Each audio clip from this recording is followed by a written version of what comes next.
Bonjour.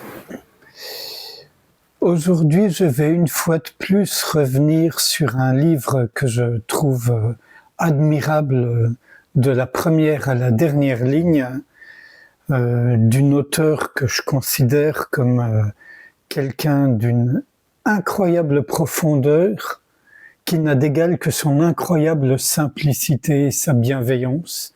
C'est Byron Katie. Et le livre que j'ai déjà présenté une ou deux fois, Les 1000 visages du bonheur, aux éditions Guy Trédaniel. Voilà. Donc quelques extraits.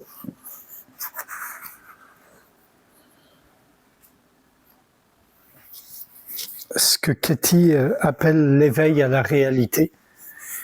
J'ai découvert que quand je croyais mes pensées, je souffrais, mais que quand je ne les croyais pas, je ne souffrais pas, et que cela est vrai pour chaque être humain.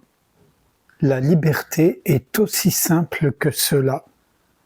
J'ai découvert que la souffrance est facultative.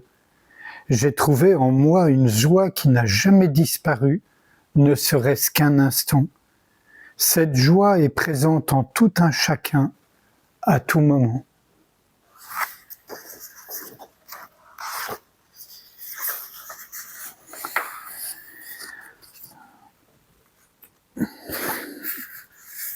Quand ils croient leurs pensées, les gens divisent la réalité en opposés. Ils pensent que seules certaines choses sont belles, mais pour l'esprit clair, tout ce qui existe dans le monde est beau à sa manière. J'ai oublié de préciser que ce livre est né, son mari qui est un érudit, un méditant de longue date, et qui a traduit entre autres des textes aussi importants que le Tao Te Ching. Donc là, Stephen Mitchell, pour le nommer, il lit des extraits du Tao Te Ching à Katie qui n'y connaît rien, et elle raisonne à ce qui est lu. Voilà.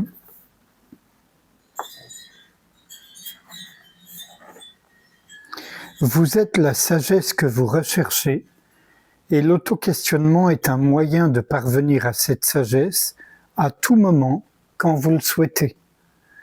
D'après mon expérience, personne n'a plus ou moins de sagesse.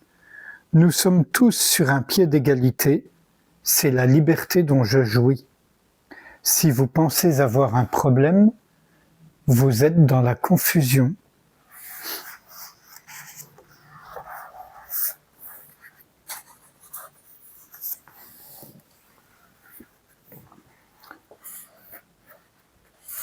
Sans histoire, je ne suis ni personnelle ni impersonnelle, ni masculine ni féminine. Aucun mot ne peut décrire ce que je suis. Il est tout aussi faux de l'appeler rien que de l'appeler quelque chose.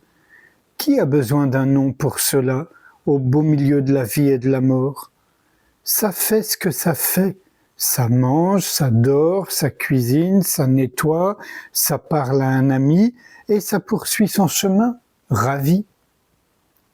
J'adore mes pensées et je ne suis jamais tenté de les croire. Les pensées sont comme le vent, les feuilles d'un arbre ou des gouttes de pluie qui tombent. Elles ne sont pas personnelles, elles ne nous appartiennent pas, elles ne font qu'aller et venir.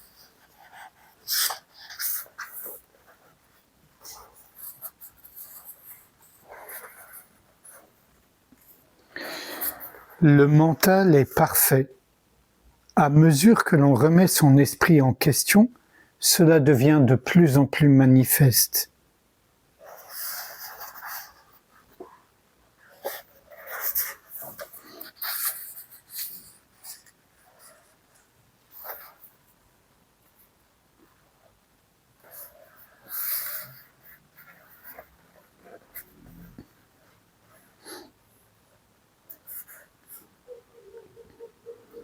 La perfection est un autre nom pour la réalité.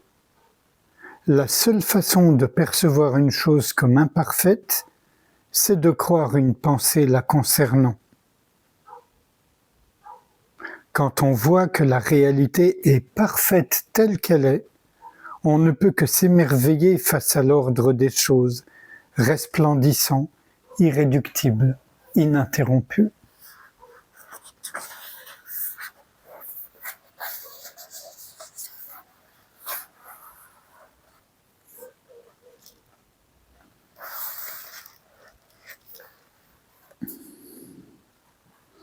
Être vide signifie qu'il n'y a pas d'obstacle dans mon esprit qui m'empêche d'aimer ce qui est, quoi que ce soit.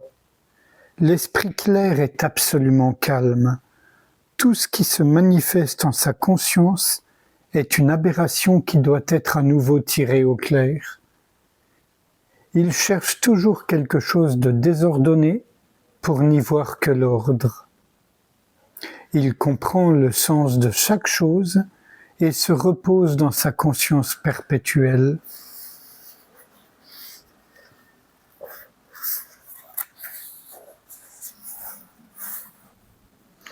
La grande voie est simple. C'est ce qui se révèle ici et maintenant. Fais la vaisselle, réponds à ton mail, ne réponds pas à ton mail. C'est la grande voie parce que c'est la seule voie. Quoi que vous fassiez ou que vous ne fassiez pas, telle est votre contribution à la réalité. Rien ne saurait être plus simple. Rien d'autre n'est nécessaire. Vous ne pouvez pas vous tromper.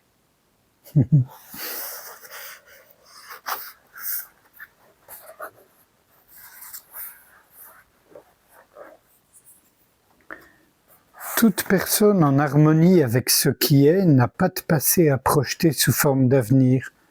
Elle n'a donc rien à en attendre. Tout ce qui apparaît est toujours nouveau, brillant, surprenant, évident, et exactement ce dont elle a besoin. Elle voit que c'est un cadeau qu'elle n'a rien fait pour mériter. Elle s'émerveille face à l'ordre des choses. Qu'il y ait un son ou pas, qu'elle parle d'une chose ou qu'elle la vive, qu'elle voie ou qu'elle soit, qu'elle touche ou soit touchée, elle ne fait pas de distinction. Selon son expérience, ce sont des ébats amoureux constants.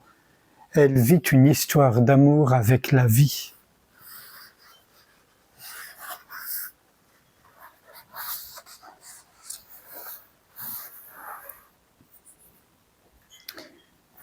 La vie est simple.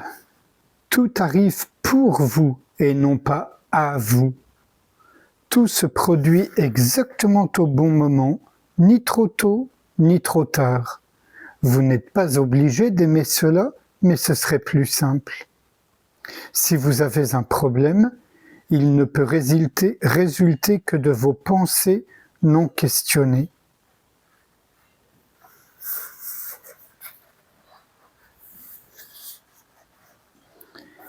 Et enfin, un tout dernier passage.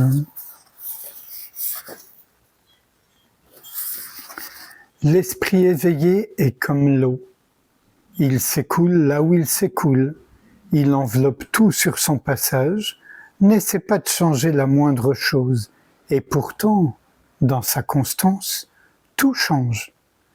Il entre et sort, il contourne et passe de l'autre côté, il va dessus et dessous, et sans aucune intention, il pénètre partout où il va.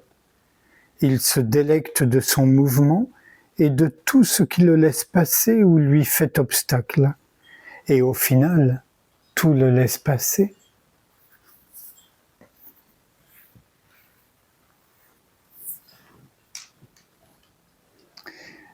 Sans réfléchir à ce qui vient d'être lu, même si ça provoque des remous, des échos, je vous invite à les laisser de côté pour simplement passer un moment en silence avec moi, sans rien faire, sans rien chercher.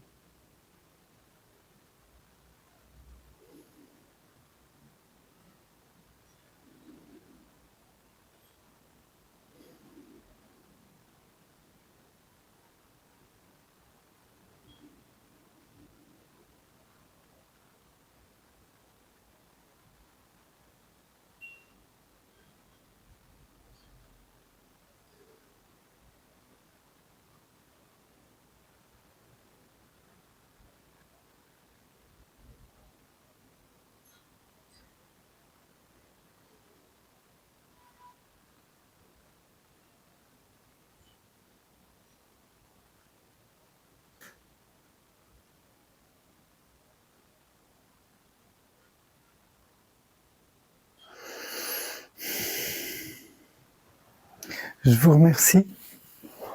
À bientôt.